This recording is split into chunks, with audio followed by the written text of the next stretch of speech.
Hello दोस्तों, आज से हम लोग पढ़ेंगे एनसीईआरटी क्लास 10 साइंस। तो आइए जानते हैं साइंस किसे कहते हैं।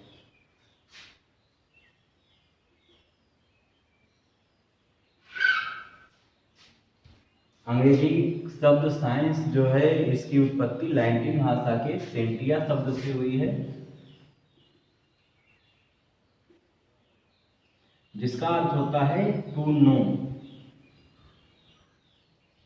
अर्थात जानना। संस्कृत भाषा में इसी शब्द को तथा हिंदी भाषा में इसी शब्द को विज्ञान कहा गया है तथा यही शब्द आपका अरबी भाषा में इल्म के नाम से जाना जाता है। तो आइए जानते हैं विज्ञान क्या होता है। विज्ञान, जैसा कि आप लोगों ने पढ़ रखा है, क्रमबद्ध सुसंगठित सुव्यवस्थित ज्ञान को विज्ञान कहते हैं। लेकिन यहाँ पर किताबी भाषा से कोई लेना देना नहीं। आपको ये समझना है विज्ञान जो है वो दो शब्दों से मिलकर बना हुआ है, बी प्लस ज्ञान, अर्थात बी का मतलब होता है विशेष, ज्ञान का मतलब होता है जानकारी। अर्थात हम कह सकते हैं किसी भी विषय वस्तु के बारे में विशेष जानकारी ही क्या कहलाती है, विज्ञान कहलाती है। विज्ञान के बारे में और जानते हैं डीपली, वास्तव में विज्ञान है क्या। अगर आपकी किताब के अनुसार देखा जाए, जो जनरली आज के दिनों में परिभाषा प्रयोग की जा रही है वो ये है कि क्रमबद्ध सुसंगठित सुव्यवस्थित ज्ञान को विज्ञान कहते हैं। उदाहरण के तौर पे अगर देखा जाए तो हम एक मकान का निर्माण करते हैं तो उसमें सर्वप्रथम हम नींव खुदवाते हैं। नींव के बाद पहले नींव की भराई होती है, फिर उसके बाद दीवार खड़ी होती है उस पर, दीवार के बाद फिर छत लगता है, ना कि छत पहले लगता है। कहने का मतलब क्या है, क्रमबद्ध है, पहले नींव की खुदाई होगी, फिर दीवार बनेगी, फिर छत लगेगा। उसके बाद सुसंगठित है। सुसंगठित का मतलब ये है कि छत जो होगा वो प्लास्टर भी होगा, पूरी तरह से व्यवस्थित होगा। उसके बाद क्या है, सुव्यवस्थित होगा। सुव्यवस्थित का मतलब क्या है, पूरी दीवार बनने के बाद उसे प्लास्टर किया जाएगा, अच्छे से सजाया जाएगा। कहने का मतलब क्या है कि विज्ञान जो हम आप पढ़ रहे हैं वो साधारणतः हर जगह लग रहा है, साइंस का उपयोग हर जगह है। तो कहने का मतलब ये है कि विज्ञान जो है वो क्रमबद्ध सुसंगठित सुव्यवस्थित ज्ञान को विज्ञान कहते हैं, या किसी विषय वस्तु के बारे में विशेष जानकारी क्या कहलाती है, विज्ञान कहलाती है। विज्ञान जो है इसकी उत्पत्ति के बारे में हमने आपको बता दिया। अब विज्ञान के बारे में और जानते हैं। इसकी तीन शाखाएं हुई। पहला है आपका प्राकृतिक विज्ञान,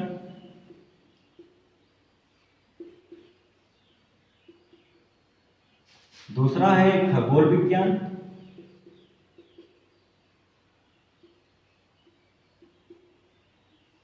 और तीसरा है आपका भूगर्भ विज्ञान।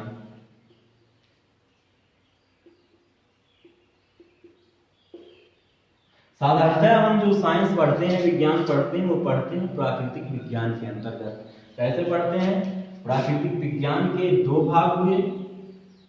पहला है आपका भौतिक विज्ञान,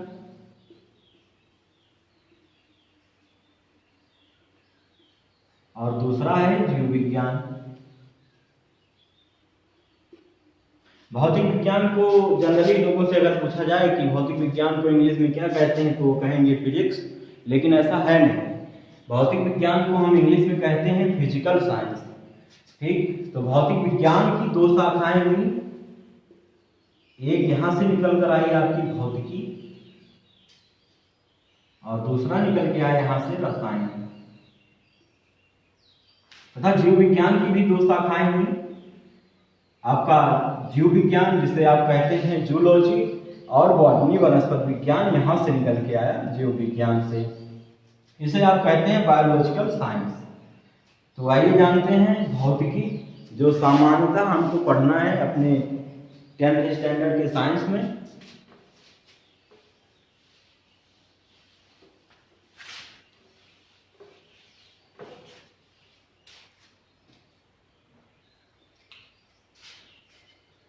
भौतिकी किसे कहते हैं इसके बारे में जानते हैं। भौतिकी शब्द जो है वो इंग्लिश में इसे फिजिक्स कहते हैं। वास्तव में यह शब्द जो बना है लैटिन भाषा के फ्यूसिस शब्द से। फ्यूसिस का मतलब होता है नेचर अथवा प्रकृति। तो लैटिन भाषा की अगर अर्थ की मीनिंग देखा जाए, शब्द की मीनिंग देखा जाए, तो उसका अर्थ होता है प्रकृति। कहने का मतलब क्या है, भौतिकी जो है हमें हमारे सराउंडिंग्स के बारे में बताता है, प्रकृति के बारे में बताता है। अगर भौतिकी के अध्ययन के बारे में इसकी परिभाषा देखी जाए तो हम कह सकते हैं विज्ञान की वह शाखा जिसके अंतर्गत प्रकृति के मूलभूत नियमों का अध्ययन कर विभिन्न प्राकृतिक परिघटनाओं में इसकी अभिव्यक्ति की जाती है, उसे कहते हैं भौतिकी। भौतिकी के बारे में अगर और जाने तो वास्तव में इसके जो जनक थे वो थे अल्बर्ट आइंस्टीन।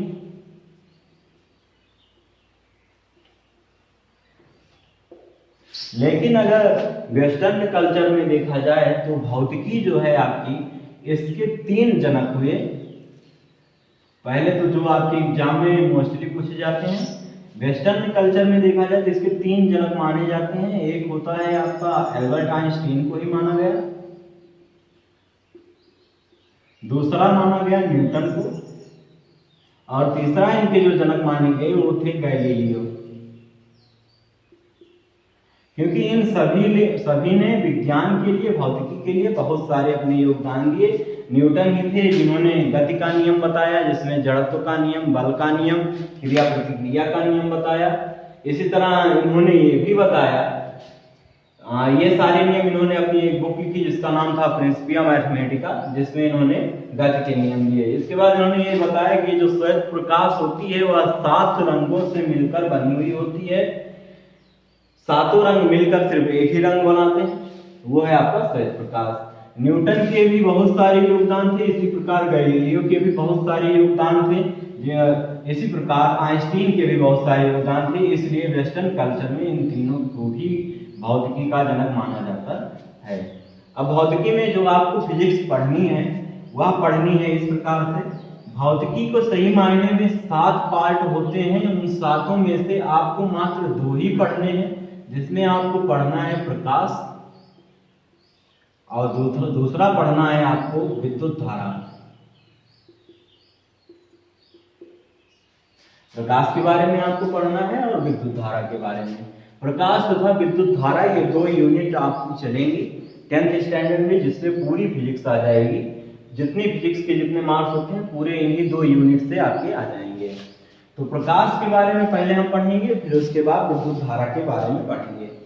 आइए जानते हैं प्रकाश क्या होता है।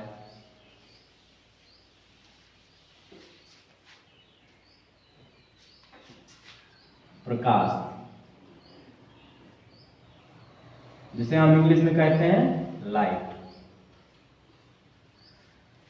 प्रकाश की जो सामान्यतः परिभाषा वो ये है कि प्रकाश एक प्रकार की ऊर्जा है जिससे हमें वस्तुएं दिखाई देती हैं। सर्वप्रथम प्रकाश की चाल की गणना रोमर नाम के वैज्ञानिक ने की थी, जिन्होंने यह बताया कि प्रकाश की चाल वायु अथवा निर्वात में 3 × 10⁸ मीटर पर सेकेंड होती है तथा कांच में 2 × 10⁸ मीटर पर सेकेंड होती है। इस प्रकार हम यह भी कह सकते हैं कि प्रकाश एक प्रकार की ऊर्जा है जो वायु अथवा निर्वात में 3 लाख किलोमीटर पर सेकेंड की चाल से चलती है तथा कांच में 2 लाख किलोमीटर पर सेकेंड की चाल से चलती है। प्रकाश के बारे में अगर और साक्ष्य देखे जाए तो प्रकाश जो है वह श्वेत प्रकाश 7 प्रकार के रंगों से मिलकर बना हुआ होता है, जिसे आप आगे पढ़ेंगे। इसे अभी हम नहीं बताएंगे। रही बात प्रकाश की यूनिट में आपको क्या क्या पढ़ना है, ये मैं आपको बताता हूं। प्रकाश में आपको पढ़ना है लगभग 4 चैप्टर। उन चारों में पहले आपको पढ़ना है, पहला चैप्टर है आपका प्रकाश का अपवर्तन। दूसरा चैप्टर आप पढ़ेंगे इसी से प्रकाश का परावर्तन। तीसरा चैप्टर आप पढ़ेंगे लेंस से संबंधित प्रकाश के गुण। चौथा चैप्टर आप पढ़ेंगे मानव नेत्र तथा कोश। इन चारों से मिलकर आपके प्रकाश का चैप्टर चलेगा। इसमें आप पूरे लगभग 15 से 20 नंबर के क्वेश्चन, 10 से 15 नंबर के क्वेश्चन आपके एग्जाम में आते हैं। दोस्तों आज के लिए बस इतना ही। कल इसके आगे हम अगली वीडियो में प्रकाश शुरू करेंगे और उसका अध्ययन करेंगे।